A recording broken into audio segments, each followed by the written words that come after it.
Yeah, so for those just joining us, just as an exercise, and because we do such a lengthy show every day, just trying to come up with stuff to talk about sometimes, we started a tour of the schedules around the country, and this is not a full-blown preseason preview or prediction. It's just a look at everybody so we kind of get a better idea, wrap our heads around what they're looking at in terms of the scheduling in 2025, and just gives us an opportunity to kind of kick around about a lot of schools that we probably otherwise wouldn't talk about. Well, we would definitely talk about Nebraska, considering one of us is a massive Nebraska fan. But here they are, year 3 of Matt Rule, coming off of a 7-6 record a year ago and feeling like they're on the upswing, I still believe, with a nice young quarterback. Had the big win in the Pinstripe Bowl at Yankee Stadium to close out the season against Boston College to finish above 500. So if the Matt Rule upward curve of when he's at a place is to stay true, then they should be playing in the Big Ten championship game this year, because that's kind of how it's gone for him. Is like, first year, bowl game, second year, and then you're basically competing after that. So is that in the cards for Nebraska football in a more crowded than ever before Big Ten? That remains to be seen, but they did finish outside the top 10 in the league overall last year. So you definitely want to improve upon that. But how will they need to go about doing that? Here is their 2025 schedule. As you see up on the screen, it begins with the Big 12's Cincinnati Bearcats, a big opportunity for Cincinnati. I don't think Nebraska probably looks at it the same way, but definitely a game they need to win to avoid right out of the gate embarrassment, which is exactly what would happen if they were to drop this one. So Cincinnati at home, that's on a Thursday night, August the 28th, Cincy and Nebraska. They're in a neutral location. I keep wanting to say Lincoln, but it's a neutral location. Kansas City, yeah. Then you have Akron. A few days later, you'll have a couple extra days, obviously, because you played on a Thursday night to open things up with Cincy. So then you'll return home on Saturday, September the 6th, and you will have Akron in week number 2, Saturday, September 13th. Houston Christian there to round out the non-conference schedule. So if you're not 3-0, there's problems. I got to be honest with you now. Maybe Cincinnati is much better than expected, but under no circumstances should you lose to Akron nor Houston Christian. So what I love most about playing basketball is the competition. I really just like being shifted, mastering hesitation moves, changing direction, building chemistry with new teammates. If you're not having fun while you're playing, it's no point in playing the game. You know what to do. Escape Basic. Pair of Thieves quick dry underwear. It wicks away sweat and helps keep you dry. You looking forward to fishing season?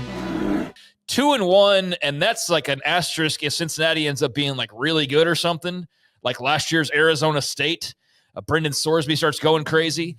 If not, then that would be problematic to lose to Cincy right out of the gates, regardless, because you're going to have to wait to see how good they even are. A loss to start the season would be a nightmare for Rule. So that's very manageable is what I'm getting at. Cincy, Akron, Houston Christian to start off the year. You should be 3-0 and waiting for your third consecutive home game, which is going to be geeked there in Lincoln.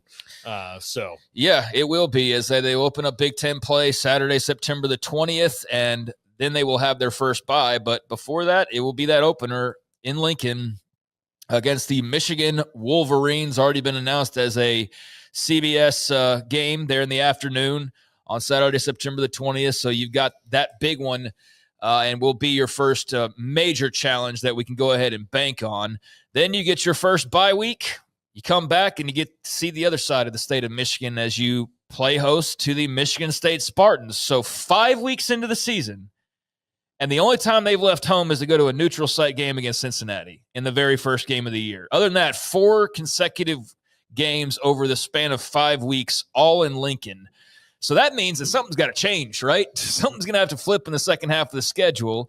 So they finally hit the road for real on Saturday, October the 11th, and they will go to Maryland. Following week, still on the road, they will go to Minnesota in what will be a primetime game on Fox. then come back on October 25th. They're back at home for a couple weeks in a row. They get Northwestern and then USC. You know that old Nebraska-USC Big Ten matchup we always loved as kids? I remember when Bill Callahan took over as the head coach, and there was all this hype about what he was doing. They had a really good recruiting class, and USC came into Lincoln and beat the living crap out of them because they were better. And they've played them a couple of different times. But, yeah, that long-time rivalry. Yeah. I think they played in 1970 and tied. Nebraska won a national title that year with one tie, and I think that was against USC that year. Well, while I'm talking to finish this out, you can check Winsipedia on that one. No, I think I'm right on the that go-to. One. But USC, then they get the other side of Los Angeles with Saturday, November 8th trip to L.A., so they will take one of those big, long road trips to the other side of the country, and they'll then have a bye week after the UCLA game. 2 remaining. They come back Saturday, November 22nd, 2 byes under their belt, and they are in Happy Valley for a meeting with the Penn State Nittany Lions. And then following that game, their finale, and I should mention, I skipped over this, but that Minnesota game, I mentioned it's a primetime game on Fox. It's a Friday night game, so that is of importance or of note.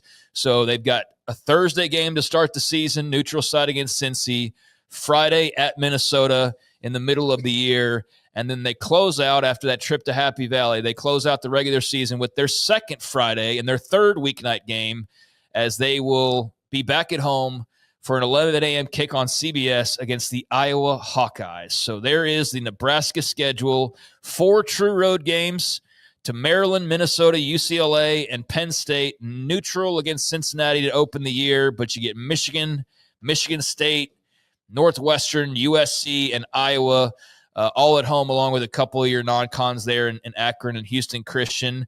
Not the craziest schedule. I'll get to who they obviously don't meet here in a moment, but initial thoughts on the rule or the road that Rule and company face this season. Well, that middle part of the schedule, between the byes, they're essentially playing teams that are on their same track or lower. There's nobody who you can say is definitely ahead of where they are. Michigan State's not, Maryland's not, Minnesota's not, Northwestern's not, USC, UCLA not. So even if you are 3-1 going into that with a loss to Michigan, which who knows, on Michigan this year, there's that a lot of that national championship team's gone. They're still probably going to be really good and all that, but Michigan's so worried about that game. Sharon Moore said he would sit out that game. Yeah, but I know. But so say you're 3-1. Let's just 3-1 is the most likely thing. You can go through that next 6-0. Pretty without it's. I mean, you should go through that next 6-0 based on where you are. If you're better, that's why they've been barely or not bowl eligible because they don't win those games. Let's put it this way: Paul's saying you should. I'm saying you can go 6-0, and I'm saying hell no. They're not going. They're 6-0. Okay, let me think of something I could do to myself. Let me think about that. If they go 6-0, win all those 6 games, yeah. Not going to be a body part. I don't have many of them left. Stand like Paul. No, God. I'll think of something. Yeah. All right, yeah, you can shave your head. Maybe a ghost pepper on the air or something like that. Yeah. Go. Actually, you know what? Yeah. That would be probably the thing. That probably would be the thing. So we'd have to figure out what set of games we're exactly talking about here. Or what's your least favorite food? Sauerkraut. I can't stand it. Lima beans. So if I like cow turds. No, that's not a food. But like. Sauerkraut. Yeah, okay. We'll get you a big bowl of sauerkraut or ghost pepper. We'll give you the with choice. hot sauerkraut. We can figure this out off air because we are running short. We'll spin the wheel. Yeah, we'll figure it out on air. We got plenty of time, and we don't have much time actually here today remaining. So there is the schedule for Nebraska. I do think if you don't make a bowl game, something went way, way wrong. Like there's 6 wins on this schedule. For Nebraska at this point, year 3 of Matt Rule, there should be 6 wins on this schedule. It's not the worst or most difficult schedule in the world. There's no Ohio State. There's no Oregon. You don't play Wisconsin, which I know. Who knows how good they'll really be. Luke Fickell's on the hot seat. But I don't know. You miss some of the big brands. You get some of. You don't play Washington, which, again, another one you don't really know. But it could be worse. You could get a combination of Oregon and Michigan or Ohio State, Oregon, and Michigan, and and you don't. So you do miss out on a couple of the big boys in that league. And I'm saying it's bowl or bust. And if they're barely making a bowl game, then I'm a little bit concerned, quite frankly, of is this thing ever going to be anywhere close to what it was? Yep, I agree.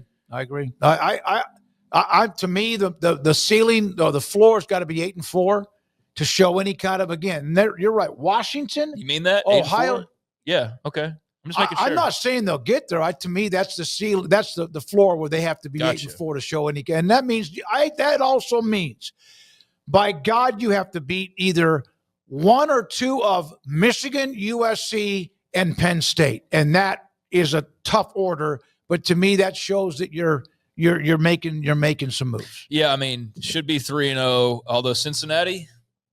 Want to really see the world set on fire? Yeah, I mean, I'll be nervous as hell. You want to set the world on fire in week 1, Cincinnati? You've got an opportunity to do it, yeah. so that'll be fun. Win that game 30-6 or something like that, or just win the damn game, because I'm not sold they will. Well, there you go. Nebraska, bare minimum, bowl game, top expectation. I mean, sure, people want to go in the Big Ten, but yeah, something like an 8-4, I think, should be like the bare minimum expectation for them in year 3 of Matt Rule. And so there you go. There's a look at Nebraska as we pour through these various conference schedules.